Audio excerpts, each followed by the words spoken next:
Okay, Peggy Nash, why do you believe this budget misses the mark? Well, we believe it misses the mark because most Canadians are struggling with real problems to make ends meet. Unemployment is persistently high at 1.4 million Canadians. A lot of young people are especially being hit hard. They have double the unemployment rate of the rest of Canadians. Household debt is skyrocketing. We now have $1.4 trillion in household debt. So the government's racing to balance the federal books, but it seems that it's balancing them on the backs of the average Canadian family, middle-class families who are struggling to get by. One of our major challenges is not just balancing the books, but it's about creating jobs, it's about creating growth. We're in danger of our economy stalling. So we need this government to work with business, to work with Canadians, make life more affordable, create more jobs, and yes, balance the books, but there's no rush to do it as quickly as the government is doing it. Okay, Scott, I don't want to put words in your mouth. Should I assume you would have liked to see that provision rolled back in this budget? Why not? Never. Okay, there's Scott on the phone here, but so I guess, was that a yes, Scott? Yeah. Okay, so I guess that to Peggy Nash and then Scott Bryson, is this something that respective New Democrat or Liberal governments would be rolling back? Yeah, first of all, Scott, I think your point is well taken. The Parliamentary Budget Officer looked at this change to old age security and found that, in fact, Canada could afford to keep paying old age security at age 65. It is a penalty, especially for working Canadians, to have to wait 2 more years. Now, some people, they don't need to retire at age 65 or 67 or 70. But there's a lot of people, if you're in a manufacturing facility or a mine or construction, people work hard. Many jobs in the service sector, they want to retire at age 65. If they can't get OAS, that puts them into a position of poverty. So the NDP, in fact, would roll it back to age 65. But more than that, what we want to do is improve the Canada Pension Plan so that every Canadian has a right to retire in dignity in their senior years. The government is announcing again what I would describe as, and correct me if I'm wrong, aspirational language again about dealing with credit card fees, dealing with all kinds of other consumer issues. Sure. So what do you want to know, Dudley? Do you want to know whether our opposition critics are satisfied with what the government's announced today? Whether they are satisfied or not, something must be mentioned by them. Okay. About whether the government's doing enough? No, especially Nathan and Peggy. They should say something about it, whether for or against, but they don't say anything. Well, okay. Let's hear from Peggy then. And just so our viewers understand, so we've had day-long coverage. So earlier people have been watching Nathan Cullen and our House leaders, and it cycles on to one panel to the next. But go ahead. And this, I assume Dudley is referring to the credit card charges for businesses that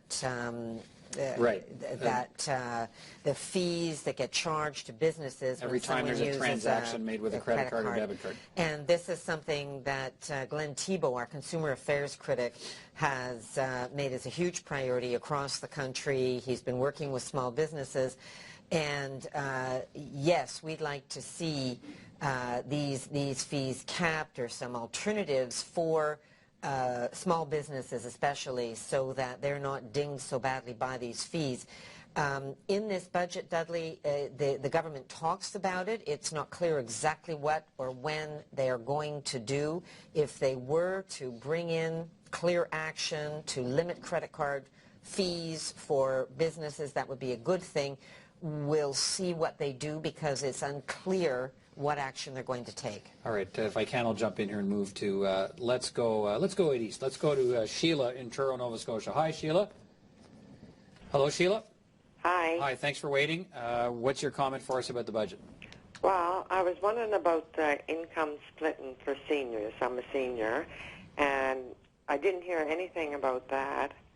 And also, I think that the government is going for an election in 2015, and they're not giving us anything in the budget because they think that we're going to, like they're going to do it in 2015.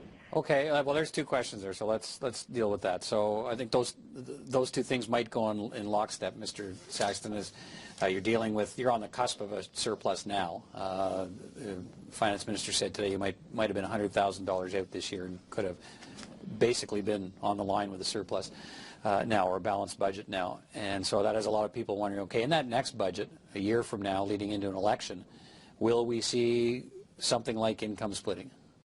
Income splitting? Well, Peggy, if you would like to start, but Sure, I'll just jump in and say, that what we've heard from this government, their plan for income splitting would disproportionately benefit the people at the top end of the income scale.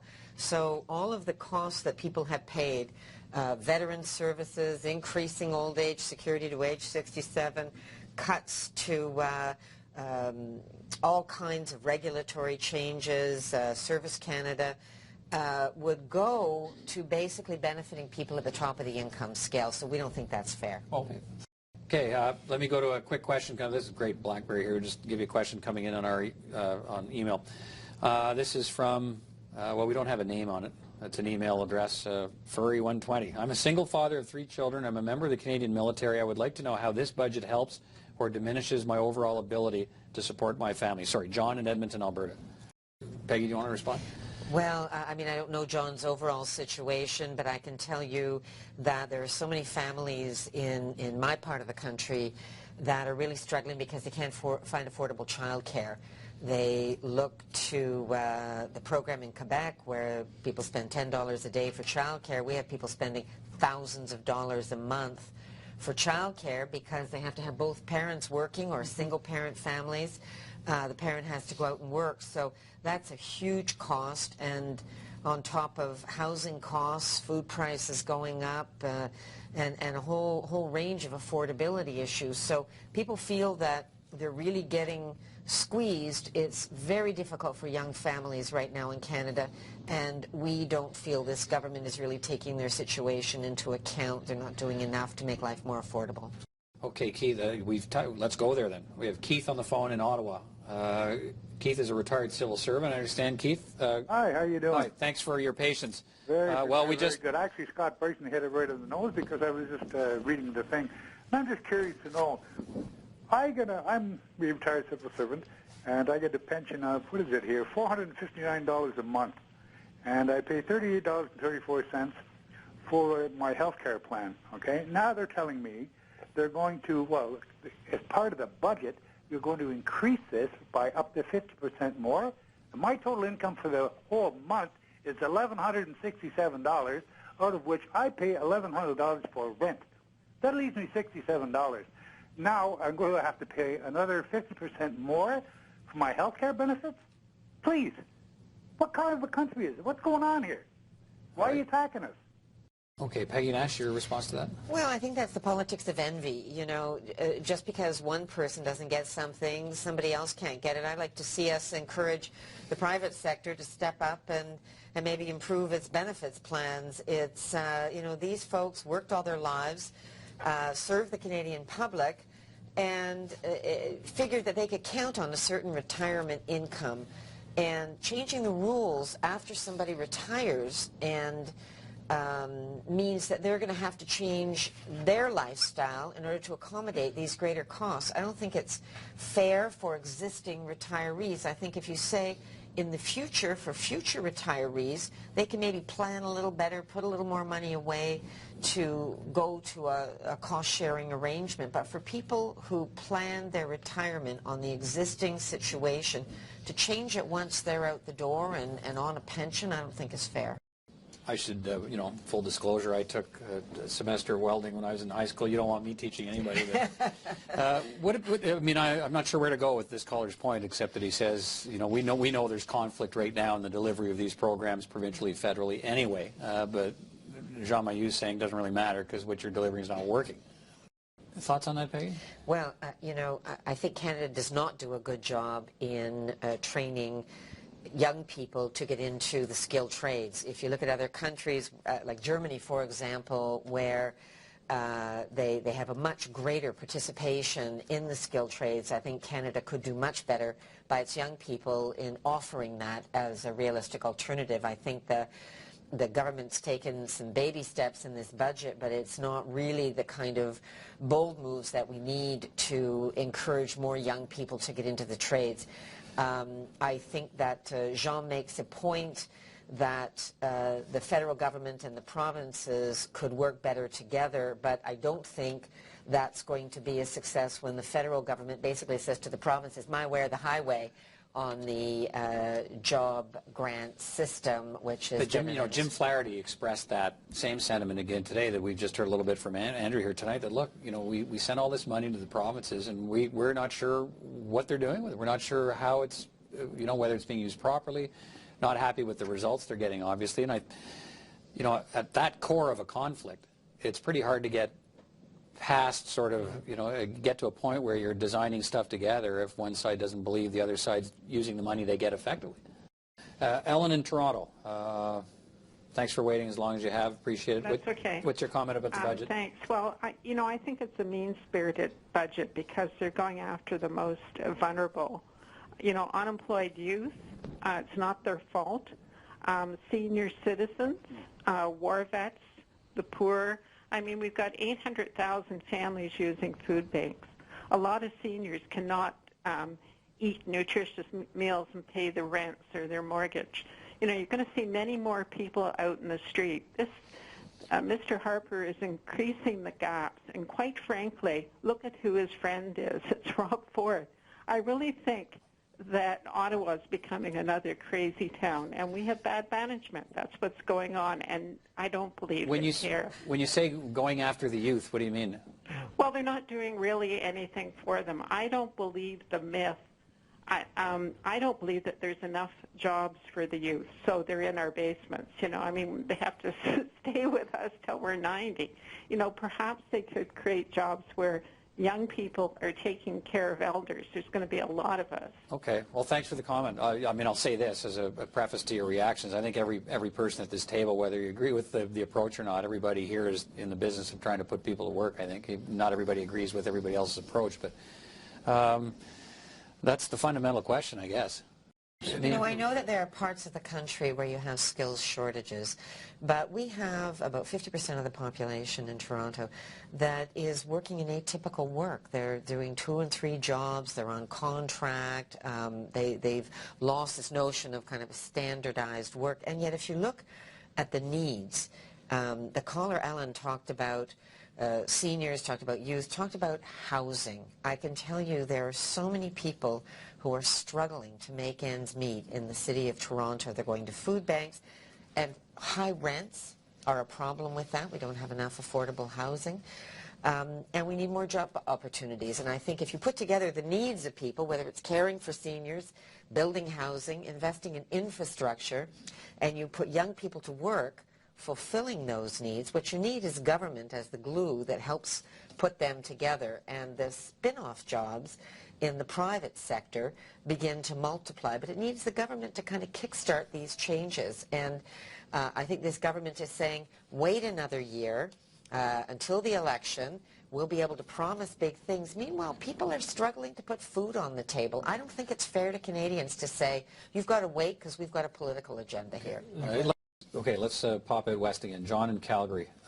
John, thanks for waiting. Yes, more than welcome. What's your question for our panel or comment about the budget tonight? It's more a comment about the budget, and it's quite simple in the fact that I'd like to thank the Conservative government for trying to balance their budget on the backs of disabled veterans or veterans in general, and the cutbacks to the military just unacceptable at a time where we should be building our military up. Now, in talking about job creation, why not increase the number of military personnel, hire youth from age 17 to 24 or 28, whatever it takes, and that way, instead of giving money to various countries, we could in fact send some of our boys and girls to learn and teach them how to dig wells, in other words, just instead of giving money away, send some of the youth of Canada to help them become a better nation in themselves. That way, Well, Yep. there's a few answers here. Oh. But the cutback's $3.1 billion to spread it out all over, when we should be increasing our military. We have ships that are sailing that can't keep up with the NATO fleets. We have tanks that are ancient. We're still waiting for the replacement for the Sea King helicopter, which is, and I worked on it for 14 years. It's deplorable what they've done to our military. Okay. And in fact, okay, I'm going to stop you there. Well, I think what we've been criticizing, Andrew, is the lack of transparency around the procurement process. It took the parliamentary budget officer to reveal to Canadians exactly what the F-35 contract was supposed to be worth, and it was about double what the government was projecting. So it's been these shifting numbers, but ultimately not actually getting anything for these numbers. We actually haven't got new aircraft. We haven't seen the results of these procurement initiatives. But I think the caller raises a good point. First of all, people join the military. They're willing to sacrifice their lives for this country.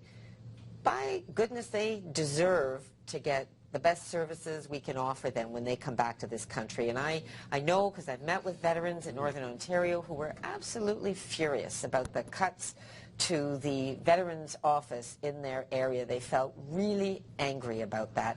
And I just think the caller also had a good idea in terms of young people joining up as a public service kind of an idea, whether here in Canada or in other countries, as a way of expanding our aid to go and help build projects abroad. Ken Rodman, not sure where Ken's from, but I know that the EI system is being abused. I worked over 40 years and paid into the EI system for all of those years and have never collected a cent from the system. I consider myself very lucky to have worked continuously over 40 years without a break in employment, but I resent others who use the EI system as a perennial subsidy. I think a rational way to run the EI system would be to make premiums a function of risk. If a seasonal worker collects EI year after year, clearly the risk to the system is very high. There's no incentive to find a better full-time job. The employer's share remains the same, but the part-time workers pay more. It works for other forms of insurance. Why not the EI system?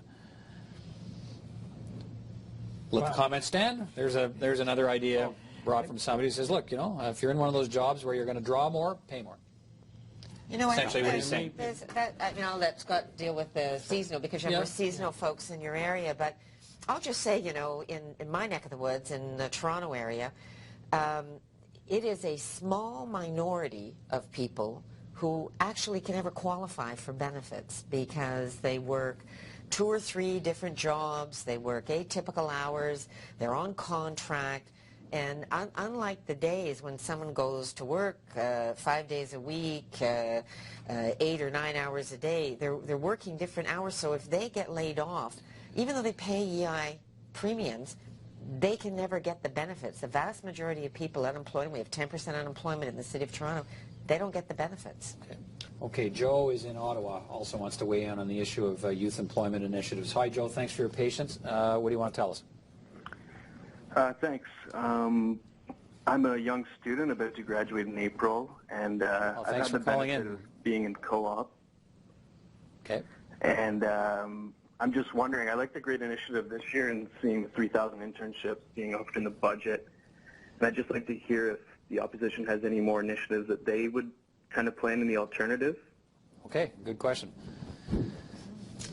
Well, congratulations on almost finishing your studies. I think that's great.